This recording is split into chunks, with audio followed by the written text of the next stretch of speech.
شهر رمضان الذي أنزل فيه القرآن هدى للناس وبينات من الهدى والفرقان. أعوذ بالله من الشيطان الرجيم. بسم الله الرحمن الرحيم. شهر رمضان الذي أنزل فيه القرآن هدى للناس وبينات من الهدى والفرقان. سورہ مبارکہ حجرات کی 9ویں آیت پر پہنچی اور اس کی تلاوت کا شرف حاصل کر رہا ہوں. خالق کائنات اس آیے مجیدہ میں ارشاد فرما رہا ہے وَإِن طَائِفَتَانِ مِنَ الْمُؤْمِنِينَ اقْتَتَلُوا فَأَصْلِحُوا بَيْنَهُمَا فَإِن بَغَتْ إِحْدَاهُمَا عَلَى الْأُخْرَى فَقَاتِلُوا الَّتِي تَبْغِي حَتَّى تَفِيءَ إِلَى أَمْرِ اللَّهِ فَإِن فَاءَتْ فَأَصْلِحُوا بَيْنَهُمَا بِالْعَدْلِ وَأَقْسِطُوا إِنَّ اللَّهَ يُحِبُّ الْمُقْسِطِينَ. آیے مجیدہ میں خالق کائنات ارشاد فرما رہا ہے جب بھی مؤمنین کا دو گروہ آپس میں لڑ پڑے، ان کے درمیان جھگڑا ہو، نزاع ہو، جنگ ہو، تو اس وقت دوسرے جو مؤمنین کی جو ذمہ داری ہے وہ یہ ہے کہ فَأَصْلِحُوا، تمہاری جو ذمہ داری ہے وہ یہ ہے کہ تم ان کے درمیان صلح اور آشتی کر جلدی سے صلح کر لو. اور اس کے بعد فرماتے ہیں کہ اگر ان دو گروہوں میں سے ایک گروہ جو ہے دوسرے گروہ پر ظلم کرے، تجاوز کرے اور اپنی حد سے بڑھ جائے تو اس وقت جو ہے گروہ ظالم کے ساتھ تمہارے اوپر بھی لازم ہے کہ تم گروہ متجاوز کے ساتھ برسر پیکار ہو جاؤ اور جنگ کرو، مظلوم کی حمایت کرو، یہاں تک کہ وہ صلح کے لیے تیار ہو جائے. خداوند متعال کی طرف سے جو اصول، جو قوانین بیان ہوئے ہیں ان کی طرف دوبارہ پلٹ کر نہ آئے، اس وقت تک تم اس ظالم گروہ کے خلاف برسر پیکار رہو. اور جب وہ واپس قرآنی دستورات کی طرف آئیں اور صلح کے لیے زمینہ فراہم ہو تو ان دونوں کے درمیان عدالت کے ساتھ صلح کرو. صلح اگر کرنا ہے تو اس کے لیے بھی قانون ہے. دونوں گروہوں کو بلا کر صرف یہ کہے کہ بس اس آئندہ دوبارہ نزاع نہیں کرنا، دوبارہ لڑائی جھگڑا نہیں کرنا، دوبارہ جنگ و جدال نہیں کرنا، یہی کافی نہیں بلکہ اگر ان کے درمیان صلح کرنا ہے تو یہ صلح بھی عدالت کے ساتھ ہونی چاہیے. اور آخر میں خداوند متعال ارشاد فرما رہا ہے فَأَصْلِحُوا بَيْنَهُمَا بِالْعَدْلِ. اگر ایک گروہ نے دوسرے گروہ پر ظلم کیا ہے، کسی انسان کو بے گناہ مارا ہے، کسی دوسرے اشیاء کو تلف کیا ہے، تو حتماً جب تم صلح کر رہے ہو تو حتماً ان چیزوں کو مد نظر رکھو. اگر بے گناہ اگر دوسرے گروہ نے مارا ہے تو حتماً قصاص لے کر، دیت لے کر، تاکہ تمہارا جو یہ صلح ہے یہ ظالم کی حمایت نہ ہو بلکہ مظلوم کی حمایت کے ساتھ صلح ہو. بہرحال عدالت کی رعایت ضروری ہے. کیوں؟ آخر میں فرماتے ہیں کہ ان اللہ یحب المقسطین. خداوند متعال جو ہے عدالت کے ساتھ کام کرنے والوں کو دوست رکھتا ہے. خداوند متعال عدالت سے کام لینے والوں کو چاہتا ہے. اب اس آیہ مجیدہ کی شان نزول جو ہے اس کے بارے میں مفسرین فرماتے ہیں کہ دو قبیلے جو مدینے میں بہت ہی معروف تھے، قبیلے اوس اور خزرج، ان کے افراد کے درمیان جو ہے ایک ایسی لڑائی ہو گئی اور دونوں طرف سے ایک ایک گروہ ایک دوسرے سے برسر پیکار ہو گئے، جنگ اور جدال کے لیے، لڑائی جھگڑے کے لیے تیار ہو گئے، تو اس صورت میں یہ آیت نازل ہو گئی اور مسلمانوں کے اوپر یہ ذمہ داری ڈال دی کہ اگر دو مؤمن گروہ کے درمیان اگر کوئی لڑائی جھگڑا ہو تو تمہاری جو ذمہ داری ہے وہ یہ ہے کہ تم ان دونوں کے درمیان صلح کرنے کے لیے صلح برقرار کرو۔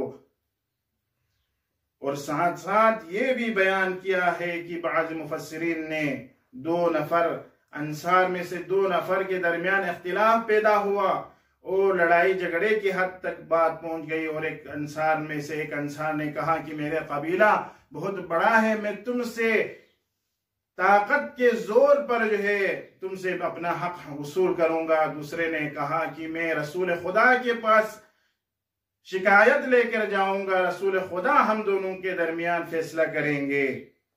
تو اس وقت جو ہے یہ آیت، اور دوسرا جو فرد تھا اس نے قبول نہیں کیا، وہ اپنے قبیلے کے طاقت پر اس سے بدلہ لینا چاہتے تھے۔ تو اس وقت آیت نازل ہو گئی کہ جب بھی 2 گروہ کے درمیان لڑائی جھگڑا جنگ و نزاع پیدا ہو تو مسلمانوں کی ذمہ داری ہے کہ ان کے درمیان صلح سے کام لے۔ اسی طرح یہ فرمان بھی اس آیت سے معلوم ہوتا ہے کہ اگر ایک گروہ ظالم ہو، باغی ہو، تو اس کے خلاف اٹھ کھڑا ہونا چاہیے۔ اگر وہ صلح کے لیے آمادہ نہیں ہے یا وہ صلح کو قبول نہیں کرتا، وہ قرآنی دستور اسلام کے دستور کو قبول نہیں کرتا، تو تمہاری ذمہ داری خاموش بیٹھنا نہیں ہے، بلکہ جو ظالم ہے، جو متجاوز ہے، اس کے خلاف تم بھی برسر پیکار رہو اور تم بھی جنگ کے لیے تیار ہو جاؤ، یہاں تک کہ وہ صلح کے لیے آمادہ ہو جائے۔ اور اس وقت اگر ظالم کا خون بہہ جائے تو یہ خون جو ہے خود اس ظالم کے گردن پر ہے، اس کے خون کا کوئی قصاص وغیرہ نہیں ہے۔ اسی لیے اسلام جو ہے ہر قسم کے ظلم و ستم کو ختم کرنا چاہتا ہے، یہاں تک کہ اس کی قیمت جنگ کے ذریعے سے ہی کیوں نہ ہو۔ ظالم کے ساتھ جنگ کرنا پڑے تب بھی ظلم و ستم ختم کرنے کے لیے اسلام کا حکم ہے کہ تم ظالم کے ساتھ جنگ کرو تاکہ ظلم ختم ہو معاشرے میں۔ اور اس کے بعد جو تیسرا جو دستور دے رہا ہے اس آیہ مجیدہ میں وہ یہ ہے کہ اگر ظالم دوبارہ قرآنی دستورات کے مطابق صلح کے لیے آمادہ ہو تو ان کے درمیان عدالت کے اصول جو ہیں ان کی رعایت ضروری ہے۔ جو صلح کے اصول ہیں ان میں سے ایک عدالت ہے، وہ اس کی رعایت ہونی چاہیے۔ اور چوتھا جو دستور اس آیہ مجیدہ میں دے رہا ہے وہ یہ ہے کہ ہمیشہ قسط اور عدل کے ساتھ رفتار کرنا چاہیے، کیونکہ خداوند متعال اس شخص کو چاہتا ہے جو عدل سے کام لیتا ہے۔ اب ایک شخص اگر ظالم اور متجاوز اگر امام عادل کے خلاف قیام کرے تو اس کا حکم کیا ہے؟ تو اس کا حکم جدا ہے۔ اگر کوئی امام عادل کے خلاف کھڑا ہو جائے، ان کے خلاف قیام کرے تو اس کا حکم جدا ہے، چونکہ امام معصوم کے خلاف قیام کرنا یہ کفر کا باعث ہے۔ لیکن 2 مومنین کے درمیان اگر لڑائی جھگڑا ہو تو اس صورت میں یہ صرف اور صرف فسق کا باعث بن سکتا ہے، لیکن کفر کا باعث نہیں بنتا۔ اور ایک اور حکم جو فقہی ہے یہاں سے پتہ چلتا ہے وہ یہ کہ اگر مومنین کے 2 گروہ اگر آپس میں لڑیں تو دوسرے مسلمانوں پر واجب کفائی ہے کہ وہ ان کے درمیان صلح کرے۔ اور یہ واجب کفائی کا مطلب یہ ہے کہ اگر کوئی دوسرا بندہ اس کام کو، اس فعل کو انجام دے تو آپ کے گردن سے، آپ کے ذمے سے یہ ذمہ داری ساقط ہو جاتی ہے، وَإِلَّا آپ کے اوپر بھی، آپ بھی مکلف ہیں کہ آپ کے اوپر بھی یہ لازم ہے کہ آپ بھی اٹھ کھڑے ہو جائیں اور ان کے درمیان صلح کریں۔ اب یہاں پر کہا کہ اگر ظالم پھر بھی قبول نہ کرے تو یہ اس ظالم کے مقابلے میں قیام کریں۔ تو آیا اگر ظالم جو ہے ہماری بات کو نہ سنے، ہم مظلوم پر ظلم کرے، ہم صلح کے لیے اگر ہم جائیں تو ہماری بات کو قبول نہ کرے، تو کیا یہاں پر اس کے ساتھ جنگ و جدال گفتگو کرنے کے لیے آیا حاکم شرع کی اجازت ضروری ہے یا ضروری نہیں؟ مفسرین اور فقہاء فرماتے ہیں اس حوالے سے کہ صرف گفتگو کرنے کے حد تک پہلے مرحلے میں، دوسرے مرحلے میں آپ کو اجازت حاکم شرع کی اجازت کی ضرورت نہیں ہے، آپ جا کر اسے سمجھائیں، قرآنی دستورات اس کو بتائیں اور ظلم کے خلاف کہیں کہ ہم بھی مظلوم کے ساتھ ہیں، اگر تم ہمارے سامنے اس کے ساتھ صلح نہ کرے، ہمارے پاس آ کر صلح نہ کرے تو ہم بھی مظلوم کے ساتھ مل کر تیرے ساتھ لڑیں گے۔ اور لیکن اگر مرحلہ اس سے آگے کا ہو، یعنی خونریزی کا مرحلہ آ جائے، ظالم کو قتل کرنے کا مرحلہ آ جائے، تو وہاں پر فقہاء فرماتے ہیں کہ حاکم شرع کی اجازت ضروری ہے، اور اگر حاکم شرع دسترس میں ہو تو حاکم شرع سے اجازت لینا پڑے گا۔ بغیر اجازت حاکم شرع کی اجازت لیے بغیر ہم اپنی طرف سے ظالم کے خلاف قیام کر کے اس کو قتل نہیں کر سکتے۔ لیکن اگر حاکم شرع دسترس میں نہ ہو تو پھر وہاں نوبت آ جاتی ہے عدول مؤمنین کی، جو مومن عادل افراد ہیں، جو آگاہ ہیں، وہ لوگ تصمیم اور فیصلہ کریں گے کہ ظالم گروہ کے ساتھ کیا کریں گے۔ قرآن مجید خالق کائنات نے ہماری ہدایت کے لیے بھیجے ہیں۔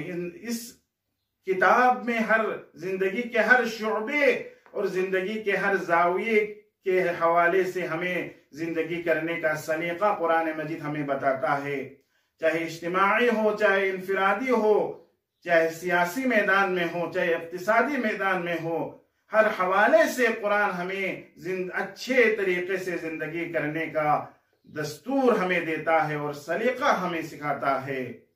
دعا کرتے ہیں پاک پروردگارا ماہ مبارک رمضان میں ہمیں قرآن سمجھنے اور ان پر عمل کرنے اور دوسروں کو سمجھانے کی توفیق عطا فرما۔ والسلام علیکم ورحمۃ اللہ وبرکاتہ۔